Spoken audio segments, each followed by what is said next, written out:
If you're like me, you want to live a peaceful life. What does that mean exactly? How does somebody who has come from perhaps a narcissistic home or an abusive home, or let's say you've come from an emotionally neglectful home, or let's say you've come from the perfect childhood home, but yet still peace escapes you. No matter where you go, there seems to be chaos. How do you live a peaceful life in a world full of people that are not peaceful? How do we detach ourselves enough to be able to live in the stream of abundance and live a life that's peaceful and it's free of drama? It's almost impossible to do that if you are not milking a higher state of awareness. Hi everybody, my name is Lisa A. Romano. I am the Breakthrough Life Coach, and I talk about everything from codependency to narcissistic abuse to the ego to mindfulness, you name it, we talk about it. I'm all about helping people find the true self, helping them heal the ego so that they can transcend the past and live in the now. So let's talk about living in non-resistance. In order to live in non-resistance, we have to be able to transcend the ego.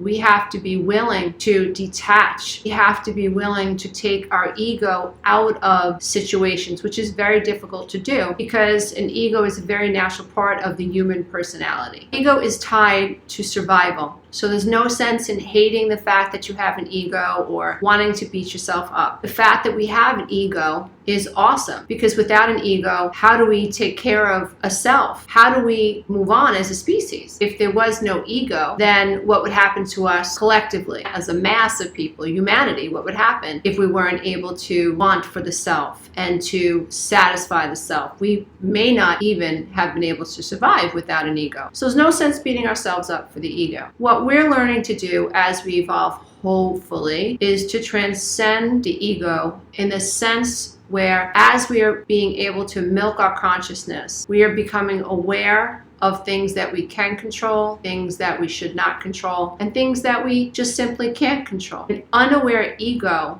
is highly activated and highly reactive. Ego is that aspect of our personality that mitigates the needs of the id and the narrative of the superego. The superego is always pushing the ego to behave whatever norms have been set, or I call brainwashed. If a child is brainwashed to believe that they have to be a doctor, but the child wants to be a ballerina, there's going to be tremendous conflict and cognitive dissonance and anger and anxiety and frustration and tension, maybe even depression, self-loathing, confusion in this child because the superego has been downloaded to believe that I should be a doctor. And yet on a soul level or innately, let's say, the id wants to be a ballerina. Will the ego side with the id or will the ego side with the superego? Poor ego. Ego's got a lot going on. So the ego is that aspect of our personality that is interfacing with the 3D world. So if you just keep that idea in mind, it's not ego's fault that it's its job to mitigate our inner world with the outer world. If we want to live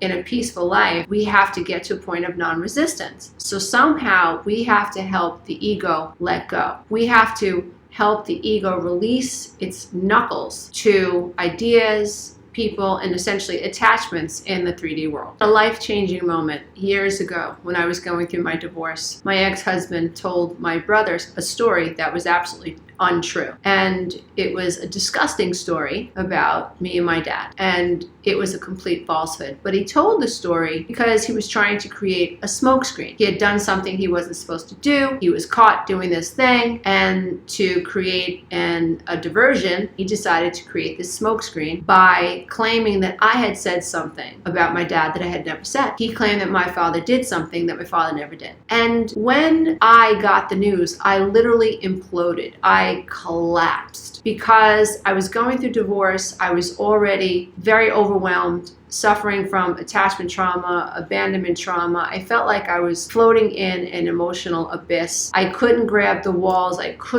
was no floor. It was just, I was free falling. I had absolutely zero programming for what was going to happen next. My ego was freaking out. It was literally like the rug had been pulled out from underneath me. While I was an active codependent and I was taking care of other people and I was making sure everybody was happy and I was acquiescing to my in-laws in-laws, or acquiescing to my ex-husband, or trying to make them happy, or even in the times where I was pushing up against them. In all of those situations, my ego was very active. It was juggling, but it sort of felt like it was in control, because these were things that I was used to doing. I was used to mitigating, behaving in this codependent way, highly reactive. That was my norm. When I made the conscious decision to not be that way anymore, my brain freaked out. My ego freaked out. I didn't know how to be. I had no new programs for how to be a person who was non-codependent. And so this situation arises when my ex-husband tells this disgusting lie, this horrible lie, and I react. I remember reaching for the phone to call my therapist, but for a moment I thought, what am I going to tell him? I'm going to tell him that my ex-husband lied. So what? My therapist is going to say, okay, he lied. What are you going to do? And I knew that there was a very high likelihood that my therapist would not understand or would not be able to help me in this moment of incredible pain and powerlessness. I mean, complete powerlessness. I hung the phone up and I decided not to call, and I just started crying. Now, I don't know if I passed out or I don't know if I fell asleep, but at any rate, I woke up. It could have been a lucid dream. I don't know. But I had a vision of God, my version of God, standing over me, shaking his head, saying, are you done yet? And it was very profound, because the feeling that came over me was, I know you didn't do it. You know you didn't do it. What are you going to do? You didn't say these things. You're going to knock on every door in the neighborhood and try to convince all these people that you didn't say what your ex-husband said you said. And I realized how ridiculous it was for me to continue to be upset or to cling to a situation I could not control. I could not control if my ex-husband continued to spread this lie. I could not control who believed it. I could not control how people reacted. I could not control if my brother related back to my dad, and you know how that happens. It takes this much to make a dysfunctional family explode, lions and tigers and bears, oh my. But I remember sitting there on my kitchen floor thinking, I have to let go. And I did. And it was a moment that changed my life, because it really drove home this idea that we attach to the outer world, and our ego attaches and gets invested in thinking that the outside world should behave a certain way according to what we think, right? So we have these egoic ideas in our head of who we are, the stories we tell ourselves. We have these ideas, or these ego ideas of who other people are, and the story we tell ourselves about these other people. And they're just stories. And when we tell ourselves a story, when we identify with the story, we are operating from ego. And so to live a non-resistant life, what we have to try to do is catch ourselves when we are telling a story that is ego-based, when we are judging other people, when we are living in this idea that other people should be the way we want them to be.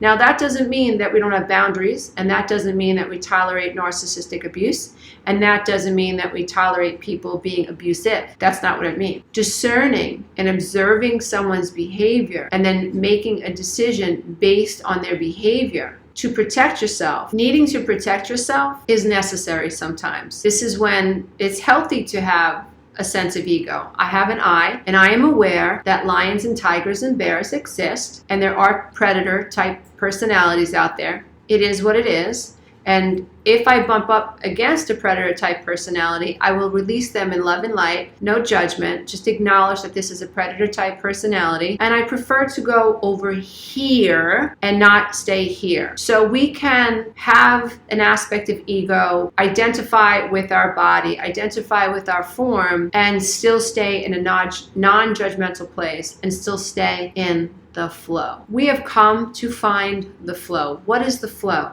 We are supposed to be flowing with the stream of abundance, with the stream of peace, with the stream of equanimity. At least that's the goal. We want to try to find as many ways to live a non-resistant, simple life as humanly possible. Our brain functions better, our cells function better, our chakra systems function better. We are emotionally more stable, we are cognitively clear, we are non-reactive, we are harmonious human beings. We don't feel like prey anymore. We don't see people as predators so much anymore. And suddenly we're living a pretty harmonious life, and that is the goal. How do we achieve that? Definitely acknowledging when your ego is involved with the story is definitely going to help you. Learning to detach from the story, learning to disidentify from ego, understanding that ego is an aspect of our personality and it's tied to survival. And so fighting and seeing ourselves as separate from human beings is one way that we ensured our survival. But there's another layer to that. We need to get along with people in order to feel healthy, in order to feel good about ourselves. It's wonderful that we get along with other people. And when we have suffered trauma, it's very difficult for us to stay in the flow, because not only do we feel like prey, but other people can become scary. Because when we have been arrested in an earlier stage of emotional development, unfortunately, we don't have the cognitive skills to protect us as adults. And so we can actually feel like a 3-year-old in an adult body. Finding the flow is about living a non-resistant life. And if you think about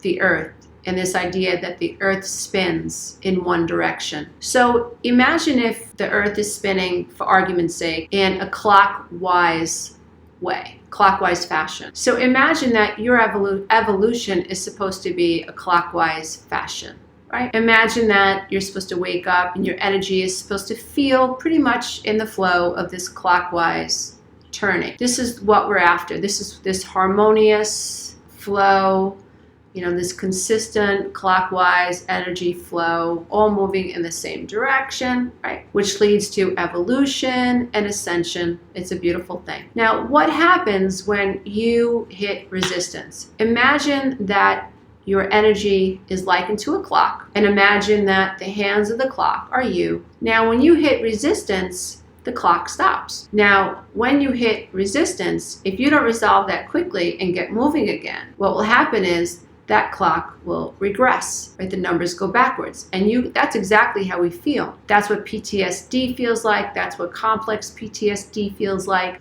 When we are triggered, we actually feel sucked back in time, and that's because the timekeeper of our mind has been knocked offline. That's for another video. Right now we're talking about the flow. So we want to live in a flow-like existence. We want to feel like we're in a flow-like existence. So if you think about the times where you're invested in a story and you hear yourself saying, they should have, or why didn't they? Be careful, because that's the language of ego. Ego will posture us against them, right? So if it's an individual, I can feel like my brother is the predator and I am the victim, which I felt like for many, many years, but I'm getting over it. When we're talking about a collective group, we can think about political parties, Democrats against Republicans. You can get lost in these egos, in this idea that it's us and them. So be very careful. So what we want to do is we want to find the seat of our awareness. You want to milk a higher state of consciousness. And once you find the ability to observe what's happening in your emotional body, from there you want to start releasing your attachments. What I do is I ask myself, is this something that I can control? Is this something I should control? If I can't control it and it's not something I have the right to control, I release it. And what I do is I bring my awareness to the present moment and I remind myself, I am not this situation. I am not these thoughts. I am not this argument. And I am not this story. I'm not even my body. My body is probably just another thought form. I don't have to identify with anything that's happening outside of myself. And if you can do that, if you practice that enough, you will notice that your life gets simpler, more harmonious, and it feels much more balanced and much more enjoyable. Thanks for being here, everybody. Bye for now. Until next time.